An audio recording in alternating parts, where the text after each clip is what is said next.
Good morning students.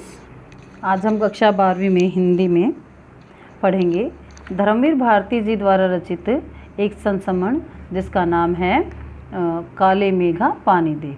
अध्याय 13 पाठ 13 काले मेघा पानी दे। ये एक संस्मरण है बेटा, धर्मवीर भारती जी द्वारा रचित। आज हम इसको पढ़ेंगे आरोह भाग 2 में संकलित। धर्मवीर भारती जी का जन्म हुआ 1926 में इलाहाबाद में, जो कि उत्तर प्रदेश में है। इनकी प्रमुख रचनाएं रही हैं कनुप्रिया, 7 गीत वर्ष, ठंडा लोहा, बंद गली का आखिरी मकान, सूरज का सातवां घोड़ा, गुनाहों का देवता, अंधायुग, पश्यंती, कहनी अनकहनी, मानव मूल्य और साहित्य ठेले पर हिमालय। ये इनके निबंध संग्रह और कहानी संग्रह, उपन्यास आदि रचनाएं रही हैं। इनके प्रमुख सम्मान हैं पद्मश्री, व्यास सम्मान एवं साहित्य के कई अन्य राष्ट्रीय पुरस्कार इनको मिल चुके हैं। इनका निधन हुआ 1997 में। तो बच्चों, जो गुनाहों का देवता इनका उपन्यास है वो बहुत ही लोक चर्चित रहा है और लोकप्रिय रहा है। धर्मवीर भारती का आज़ादी के बाद का जो साहित्यकारों में विशिष्ट स्थान रहा है, उनकी कविताएं, उनकी कहानियाँ, उनके उपन्यास, उनके गीति नाटक, उनके निबंध, रिपोर्टाज, हिंदी साहित्य की उनकी उपलब्धियाँ हैं। अब भारती जी के लेखन की एक खासियत यह भी है कि वह हर उम्र और हर वर्ग के पाठक के बीच उनकी अलग अलग रचनाएं लोकप्रिय हुई हैं। वे मूल रूप से व्यक्ति स्वातंत्र्य, मानवीय संकट एवं रोमानी चेतना के रचनाकार हैं। तमाम सामाजिकता और उत्तरदायित्वों के बावजूद उनकी रचनाओं में व्यक्ति की स्वतंत्रता ही सर्वोपरि है। रोमानियत उनकी रचनाओं में, संगीत में, लय में हर तरह से मौजूद हैं। उनका सर्वाधिक लोकप्रिय उपन्यास रहा है गुनाहों का देवता। इस उपन्यास पर तो एक फिल्म भी बन चुकी है। ये एक भावप्रवण प्रेम कथा रही है। दूसरे लोकप्रिय उपन्यास सूरज का सातवां घोड़ा, इस पर भी एक फिल्म बन चुकी है। इन उपन्यासों में प्रेम को केंद्र में रखकर निम्न और मध्य वर्ग की हताशा, आर्थिक संघर्ष, नैतिक विचलन और अनाचार को चित्रित किया गया है। अब यहाँ पर हम पढ़ते हैं काले मेघा पानी दे, इसके बारे में। अब काले मेघा पानी दे, ये इनका जो संस्मरण है, इसके बारे में लेखक ने यहाँ पर क्या कहा है। ये एक लोक प्रचलित विश्वास और विज्ञान का सुंदर द्वंद्व चित्र है। लोक प्रचलित जो विज्ञान होता है उसका और लोक प्रचलित जो विश्वास होता है उसका एक सुंदर द्वंद्व चित्र है। और विज्ञान का अपना तर्क होता है और विश्वास का अपना सामर्थ्य होता है। इसमें कौन कितना सार्थक है, यह प्रश्न पढ़े लिखे समाज को उद्वेलित करता रहता है। इसी द्विधा को लेकर लेखक ने पानी के संदर्भ में प्रसंग रचा है। लेखक ने पानी के संदर्भ में एक प्रसंग रचा है। क्या था, आषाढ़ का पहला पखवाड़ा बीत चुका था, यानी कि आषाढ़ का महीना चल रहा है और एक पखवाड़ा यानी कि एक हिस्सा उसका बीत चुका है, लेकिन बरसात का कोई नामो निशान नहीं है। क्षितिज पर अब तक कोई भी बादल नहीं छाया है और जो लोग हैं वो बहुत दुखी हैं, परेशान हैं कि अब तक भी अगर बरसात नहीं हुई तो ऐसे कैसे काम चलेगा हमारी फसलों का क्या होगा, हमारे पशु पक्षियों का क्या होगा। ये सब चुनौतियों का वो सामना कर रहे हैं और उन चुनौतियों का निराकरण विज्ञान न कर पाए तो उत्सव धर्मी भारतीय समाज जो है चुप नहीं बैठता है, वह किसी जुगाड़ में लग जाता है। अब वो क्या करने लग जाते हैं कि कोई न कोई ऐसा काम करने लग जाते हैं जिससे कि हर शाम दाम दंड भेद किसी भी तरह से वो बरसात चाहते हैं कि हर तरह से बरसात हो। अब विज्ञान का तर्क वो नहीं मानते, ये धर्म पर उतारू हो जाते हैं कि यदि हम इंद्र देवता को कुछ जल अर्पित करेंगे, कुछ जल चढ़ाएंगे तो वो हमें पानी अवश्य ही देंगे। अब वो एक मित्र मंडली बनाते हैं, यानी कि कुछ 15-16 साल के, 2-4 साल के लड़कों से लेकर 15-16 साल के लड़कों तक होते हैं, मंडली बनाते हैं। अब कुछ लोग उस मंडली को इंद्रसेना के नाम से पुकारते हैं, कुछ लोग उनको मेंढक मंडली के नाम से पुकारते हैं। अब ये दोनों ही तरह के जो लोग हैं, कुछ पढ़े लिखे लोग उनको कहते हैं कि ऐसे समय में जब चारों तरफ पानी की इतनी मारामारी है कि पानी कहीं पर भी नहीं है और ऐसे में लोग इनको इंद्रसेना समझकर इन पर पानी बर्बाद करती है तो ये मूर्खी कहलाएंगे। इसीलिए जो लोग पढ़े लिखे हैं और विज्ञान के तर्क को मानते हैं वो उनको मेंढक मंडली बोलते हैं, लेकिन जो धर्म के नाम को मानते हैं, धर्म के नाम पर उन बच्चों पर पानी बिखेरते हैं, वो कहते हैं कि अगर हम ये तो इंद्रसेना पर हम पानी डालेंगे तो इंद्र हम पर बरसात की मेहर करेंगे और वो बरसात जल्द ही करेंगे, तो वो उन बच्चों को इंद्रसेना मानते हैं। तो ये एक विश्वास भी तो विश्वास की भी तो एक रचनात्मक भूमिका हो सकती है, ऐसा लोगों का मानना है। आपातकाल में निराशा दूर करने या अधीरता को थामने अथवा विभक्त जन चेतना को जोड़ने के अर्थ में है लोग। अब सवाल रह जाता है कि बारिश के लिए किए जाने वाले उक्त भोले प्रयत्न किस कोटि के अंतर्गत हैं। अब लेखक ने कोई निर्णय नहीं दिया है, पर एक बात स्पष्ट होती है कि जो उसकी जीजी है उसकी संतुष्टि और अपने प्रति उनका सद्भाव देखकर जो उनकी तमाम रीति रिवाजों को ऊपरी तौर पर ही सही लेकिन वो निभाता है और उसको निभाने के लिए बाध्य रहता है। इसमें क्या संकेत लिया जा सकता है कि विज्ञान का बड़ा सत्य है या सहज प्रेम का ही रस है या दोनों ही हैं। तो आइए इस संस्मरण में हम पढ़ते हैं। उन लोगों के दो नाम थे, एक इंद्रसेना या मेंढक मंडली, बिल्कुल एक दूसरे के विपरीत। जो लोग उनके नग्न स्वरूप, उनकी उछल कूद, उनके शोर शराबे, उनके कारण गली में होने वाले कीचड़ कांदों से चिढ़ते थे, वो उन्हें कहते थे मेंढक मंडली। हाँ, अब उन लोगों के दो नाम थे, एक तो इंद्रसेना था और दूसरा था मेंढक मंडली। अब बिल्कुल एक दूसरे के विपरीत थे। अब जो लोग उनके नग्न स्वरूप से या उनके शरीर से, उनकी उछल कूद से, उनके शोर शराबे से, गली में होने वाले कीचड़ कांदों से जो लोग चिढ़ते थे, वो उन बच्चों को कहते थे मेंढक मंडली। और उनकी अगवानी गलियों से होती थी। वे होते तो 10-12 वर्ष से लेकर 16-18 वर्ष के लड़के। अब वो 16 से 18 वर्ष के लड़के, सांवला नंगा बदन, सिर्फ एक जंघिया या कभी कभी सिर्फ लंगोटी, एक जगह इकट्ठे होते तो पहला जयकारा लगता था, बोलो गंगा मैया की जय। अब जयकारा सुनते ही लोग सावधान हो जाते थे।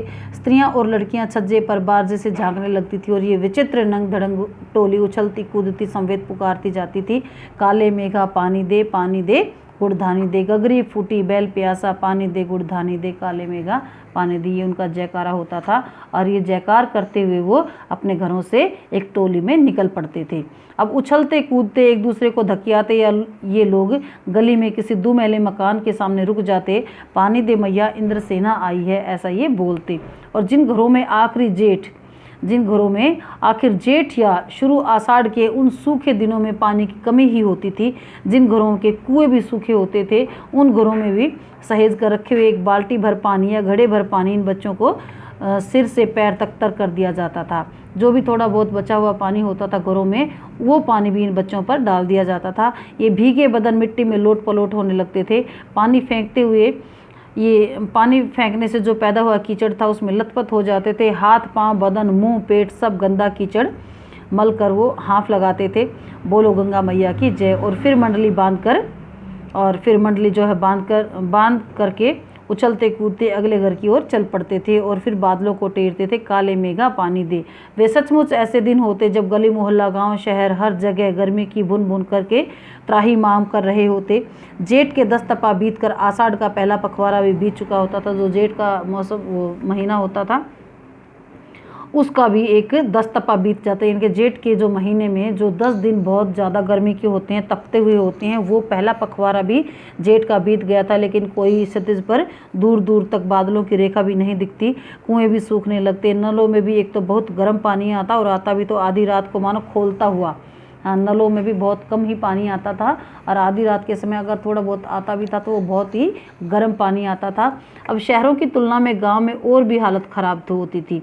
जहाँ जुताई होनी चाहिए वहाँ खेतों की मिट्टी सूख कर पत्थर हो जाती थी, फिर उसमें पपड़ी पड़कर ज़मीन फटने लगती थी। लू ऐसी कि चलते चलते आदमी आधे रास्ते में लू खाकर गिर पड़े।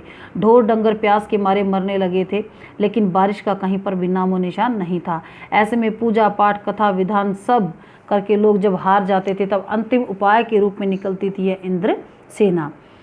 अब वर्षा के बादलों के स्वामी हैं इंद्र और इंद्र की सेना टोली बांध कर कीचड़ में लथपथ निकलती, पुकारते हुए मेघों को कि पानी मांगते हुए प्यासे लोगों के गलों और सूखे खेतों के लिए पानी की आशा पर जैसे सारा जीवन आकर टिक गया हो। बस एक बात मेरे समझ में नहीं आती थी कि जब चारों ओर पानी की इतनी कमी है, लोगों के घरों में इतनी कठिनाई से जो पानी थोड़ा बहुत इकट्ठा करके रखा हुआ है, जो बाल्टी में थोड़ा बहुत पानी होता है, वो इन इंद्रसेना नामक बच्चों पर क्यों डाला जाता है? पानी की ऐसी निर्मम बर्बादी क्यों? अब जब देश में पानी की इतनी क्षति होती है और हर तरह के अंधविश्वासों से इस तरह के अंधविश्वासों से पानी की कमी ही देश में होती है, क्योंकि चारों तरफ त्राहिमाम त्राहिमाम हो रहा है, पानी की इतनी कमी हो रही है। ऐसे में लोग जो है इस इंद्रसेना नामक जो मंडली है इस पर क्यों अपने घरों का बचा हुआ पानी इस पर डालते हैं। कौन कहता कि ये इंद्रसेना है? अगर इंद्र महाराज से ये पानी दिलवा सकते हैं तो खुद के लिए पानी क्यों नहीं मांग लेते? क्यों मोहल्ले भर का पानी नष्ट करवाते घूमते हैं? नहीं, ये सब पाखंड है, अंधविश्वास है। ऐसे ही अंधविश्वासों के कारण हम अंग्रेज़ों से पिछड़ गए और गुलाम बन गए। ये लेखक कहते हैं कि हम ऐसे ही अंधविश्वासों में अगर पड़े रहे तो हम एक दिन प्यास के मारे मर जाएंगे, और जिस तरह से हम अंग्रेज़ों से पिछड़ गए थे और उनके गुलाम बन गए थे, आज ऐसे ही हम पानी के मारे मर जाएंगे। ऐसा हमें नहीं करना चाहिए। मैं असल में था तो इन्हीं मेंढक मंडली वालों की उम्र का, पर कुछ तो बचपन के आर्य समाजी संस्कार थे और एक कुमार सभा भी कायम हुई थी जिसका मैं उप मंत्री बन गया था। सो समाज सुधार का जो जोश कुछ मेरे मन में ज़्यादा ही था। लेखक ऐसा कहते हैं कि समाज सुधार का जो जोश था वो मेरे मन में कुछ ज़्यादा ही था। अंधविश्वासों के खिलाफ तो तर्कस में तीर रखकर घूमता रहता था, मगर मुश्किल यह थी कि मुझे अपने बचपन में जिससे सबसे ज़्यादा प्यार मिला था वो थी जीजी। और यूँ कहे तो रिश्ते में मेरी वो कोई नहीं थी, उम्र में मेरी माँ से भी बड़ी थी, पर अपने लड़के बहू सब को छोड़कर उसके प्राण जो मुझी में बसते थे। और वे थी उन तमाम रीति रिवाजों, तीज त्योहारों, पूजा अनुष्ठानों की खान जिन्हें कुमार सभा का यह उपमंत्री अंधविश्वास कहता था और उन्हें जड़ से उखाड़ फेंकना चाहता था। पर मुश्किल यह थी कि उनका कोई पूजा विधान, तीज त्योहार, अनुष्ठान मेरे बिना पूरा नहीं होता था।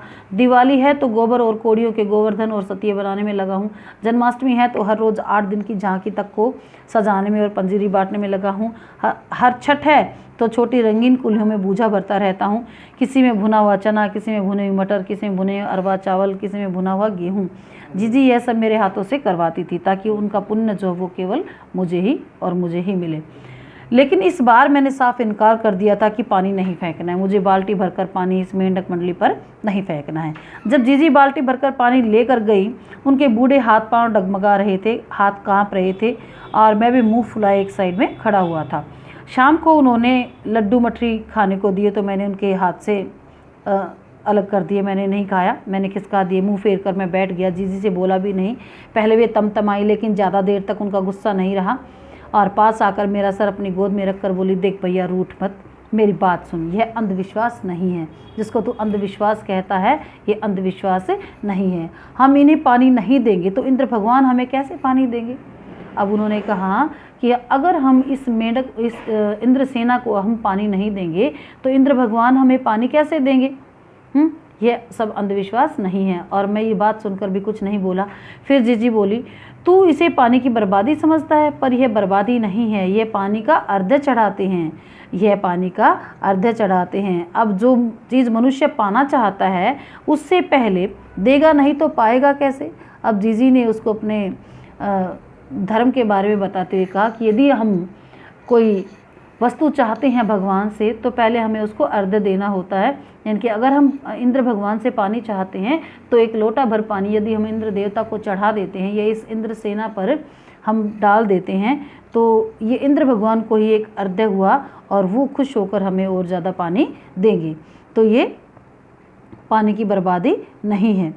जो चीज़ मनुष्य पाना चाहता है पहले उसे देगा नहीं तो पाएगा कैसे? इसीलिए ऋषि मुनियों ने दान को सबसे ऊंचा स्थान दिया है। ऋषि मुनियों को काहे बर्बाद करती हो जीजी? अब लेखक ने कहा कि जीजी ये बीच में ऋषि मुनियों को काहे ले आई, इनको काहे बदनाम करती हो? क्या उन्होंने कहा था कि जब आदमी बूंद बूंद को तरसे और तो पानी को कीचड़ में बहाओ या पानी को जो है ऐसे ही व्यर्थ करो? कुछ देर तक जीजी चुप रही, फिर मठरी मेरे मुंह में डालती हुई बोली, देख बिना त्याग के दान नहीं होता। अगर तेरे पास लाखों करोड़ों रुपए हैं और उसमें से तू 2-4 रुपए किसी को दान में दे देता है तो ये क्या त्याग हुआ? ये तो कोई त्याग नहीं हुआ क्योंकि तेरे पास तो इतना पैसा है।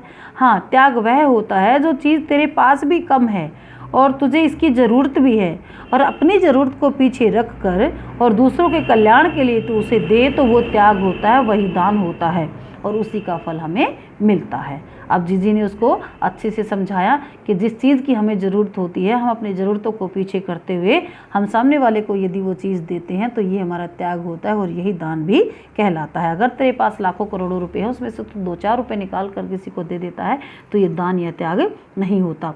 फिर जीजी बोली, देख तू अभी से पढ़ लिख गया है, मैंने तो गांव के मदरसे का मुंह भी नहीं देखा। पर एक बात देखी है कि अगर 30-40 मन गेहूं उगाना है तो किसान 5 सेर अच्छा गेहूं अपने पास से लेकर ज़मीन में क्यारियाँ बनाकर फेंक देता है, उसे बुआई कहते हैं। ये जो सूखे, अगर हम अपने घर का पानी इन पर फेंकते हैं, इस सूखे में यदि हम अपने घर का पानी इन पर फेंकते हैं तो वह भी एक बुआई ही है। यह पानी गली में बोएंगे तो सारा शहर, कस्बा और गांव पर पानी वाले बादलों की फसल आ जाएगी। हम बीज बनाकर पानी देते हैं, फिर काले मेघों से पानी मांगते हैं। अब जीजी ने उसको समझाया, लेखक को, कि ये कोई गलत बात नहीं है।